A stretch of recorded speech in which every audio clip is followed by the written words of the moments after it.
আমি তো কথা বলবোই না। আমি তো কথা আমার 3 বছর ধরে আমাকে জ্বালাচ্ছেন একাধিকভাবে। আমি বলছি কুষ্টিয়া জেলার দৌলতপুর উপজেলার খলিশাকুণ্ডী ইউনিয়নের শ্যামপুর গ্রামের মৃত আলিফ উদ্দিনের 6 সন্তানের মধ্যে বড় ছেলে আব্দুল শ্যামপুর মাধ্যমিক বিদ্যালয়ের তথ্য অনুযায়ী 1969 সালে জন্মগ্রহণ করে এবং সে বিদ্যালয় থেকে এসএসসি পরীক্ষায় 1988 সালে তৃতীয় বিভাগে উত্তীর্ণ হন। পরে জাতীয় পরিচয়পত্রের বয়স লুকিয়ে ও শিক্ষাগত যোগ্যতার সনদের তথ্য গোপন রেখে জন্ম তারিখ 24শে আগস্ট 1983 করে। জাতীয় পরিচয়পত্রের মিথ্যা জন্মসাল কাজে লাগিয়ে আব্দুল্লাহ 43 বছর বয়সে 27শে সেপ্টেম্বর 2012 সালে কুষ্টিয়া জেলা প্রশাসনের রাজস্ব শাখার অধীনে মিরপুর পৌরভূমি অফিসে যোগদান করেন। এরপর আর ফিরে তাকাতে হয়নি তাকে। অবৈধ ও প্রতারণার মাধ্যমে মাত্র 1 যুগের কর্মজীবনে পড়েছেন সম্পদের পাহাড়। ভর্তি রেজিস্টার অনুযায়ী 1981 সালের আব্দুল্লাহ, পিতার নাম আফিল উদ্দিন, গ্রাম শ্যামপুর, 81 সালে অত্র বিদ্যালয়ে 6ষ্ঠ শ্রেণীতে ভর্তি হয়েছে। আর এসএসসি পাশ করেছে 1988 সালে। কোন ডিভিশনে স্যার? এটা আমার রেকর্ড অনুযায়ী যা পাইছি 3rd ডিভিশনে। আচ্ছা আচ্ছা।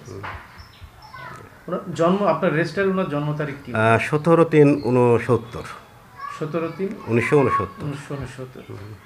উনি তার কর্মক্ষেত্রে আপনার এই ধরনের একটা এনআইডি কার্ড ব্যবহার করেছে, যেখানে সে জন্ম তারিখ ব্যবহার করেছে স্যার 24শে আগস্ট 1983।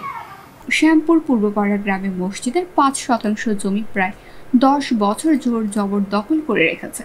বোন আসমাউল হুসনা জমিটি মসজিদের নামে 2016 সালে রেজিস্ট্রি করে দিলেও এখন অবধি জমিটি আব্দুল্লাহ দখল করে রাখায় জমিটি বুঝে পায়নি শ্যামপুর পূর্বপাড়া জামে মসজিদ। আমার নাম ফজলুর রহমান, আমি একজন মুক্তিযোদ্ধা। আমি এই মসজিদের সেক্রেটারি। ঘটনা হচ্ছে জমিটা হচ্ছে বোন কিনেছিল আমার এক চাচাতো ভাইয়ের কাছ থেকে। সে জমিটা হলে 16.5 শতক, অর্থাৎ 5.5 শতক, 5.5 শতকের মনে হয় জমি হচ্ছে, 5.5 শতকের জমি হচ্ছে। ওই এর আগে প্রকাশ করেছিলাম মসজিদকে দান করবে জমিটা। সে চাকরি করেছে, এই ভাই সকলকে ওর আব্বাসা করতে পারেনি, তার থেকে ওসব আব্বা মারা গেছে ছোটোবেলায়, ওই মানুষ কেটেছে এক কথা। তার উপরে প্রেশার দিয়ে ভয় দেখি জমি মসজিদকে রেজিস্ট্রি করতে দিন, তাই ছোট বোনকে রেজিস্ট্রি করে দেয় ওই জমি। সরকারের জমি আত্মসাৎ সহ নিজের আপন ভাই ও আত্মীয় স্বজনের সাথে প্রতারণার অভিযোগ করেছে এলাকাবাসী ও স্বজনরা। আমি এই পৈতৃক ভিটার আমার 50% অংশ, আব্দুল্লাহরও 50% অংশ, অথচ আমাকে বাড়িতে আসতেও দেয় না, ঢুকতেও দেয় না। আওয়ামী লীগের প্রভাব খাটিয়ে এলাকায় ও হচ্ছে আমার মতো ছোটো ভাইয়ের জমি আমার পৈতৃক সম্পত্তি এখন পর্যন্ত দেয়নি। যে মসজিদের জমিটা নিয়ে কথা হচ্ছে সেই মসজিদের ওখানে আমার অংশ আছে, সেটাও দেয় না। সেই ক্ষেত্রে এই ধরনের মানসিকতার ভাইয়ের পরিচয় দিতে আমার খুব লজ্জা লাগে। আর্থিক সুবিধা ছাড়া ভূমি সেবা না দেওয়ার অভিযোগ প্রসঙ্গে মিরপুর পৌরভূমি অফিসের দখলশীলদার গোলাম কিবরিয়া ভূমি সহায়ক আব্দুল্লাহর ভয়ে সাফাই বক্তব্য দেওয়ার চেষ্টা করেন। তবে মিরপুর উপজেলা সহকারী কমিশনার পৌরভূমি অফিসের অফিস সহায়ক আব্দুল্লাহর বিরুদ্ধে জাতীয় পরিচয়পত্রের বয়স কমিয়ে ও জাল সনদের চাকরির অভিযোগের ব্যাপারে দ্রুত ব্যবস্থা নেওয়ার আশ্বাস দেন।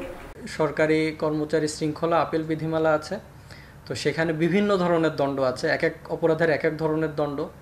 তো সে যেটা করেছে এটা তো এক ধরনের দুর্নীতি, তো দুর্নীতির জন্য বিভিন্ন ধরনের দণ্ড আছে, তো সেগুলো সবই গুরুদণ্ড।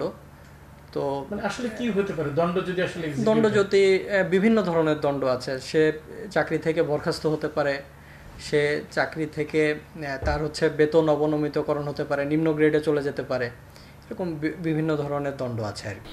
মিরপুর পৌরভূমি অফিসের অফিস সহায়ক আব্দুল্লাহর সাথে তার জাল সনদ ও নানা অনিয়ম দুর্নীতির সঙ্গে কথা বলতে চাইলে তিনি উদ্যত আচরণ শুরু করেন।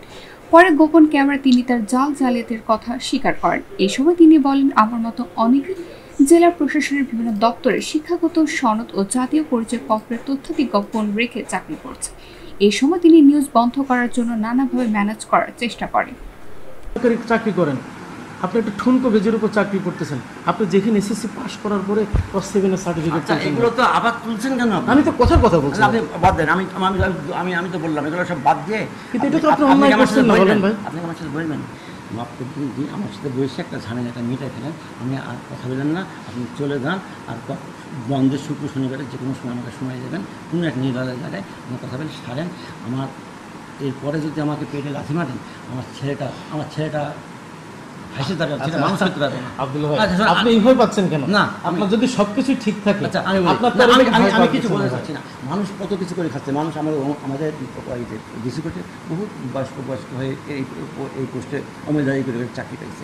এই ব্যাপারে জেলা প্রশাসক জানান, সরকারি চাকরির কিছু বিধিবিধান আছে, এই বিধিবিধানের বিচ্যুতি ঘটলে এর বিরুদ্ধে চাকরি থেকে অব্যাহতি সহ গুরুদণ্ডের বিধান রয়েছে। এ সময় তিনি বলেন, আমরা এই অফিস সহায়কের বিরুদ্ধে খোঁজ খবর নিচ্ছি, অভিযোগ প্রমাণিত হলে তার বিরুদ্ধে যথাযথ ব্যবস্থা গ্রহণ করা হবে। সরকারি চাকরিতে বয়স লুকিয়ে চাকরি করার কোনো সুযোগ নেই। যদি কেউ কোনো জালিয়াতির সুযোগ নেয়, তাহলে তো বিধি অনুযায়ী তার যে ব্যবস্থা নেওয়ার কথা সেটা নেওয়ার সুযোগ রয়েছে এবং আমরা নিব সেটা। আর এই স্পেসিফিক যার বিরুদ্ধে কমপ্লেন, তার বিষয়ে আমরা খোঁজ খবর নিব এবং তদন্ত করে বাকি আমরা সত্যতা যাচাই করে তারপরে যদি সত্য পাওয়া যায় তাহলে তার বিরুদ্ধে ব্যবস্থা নেব।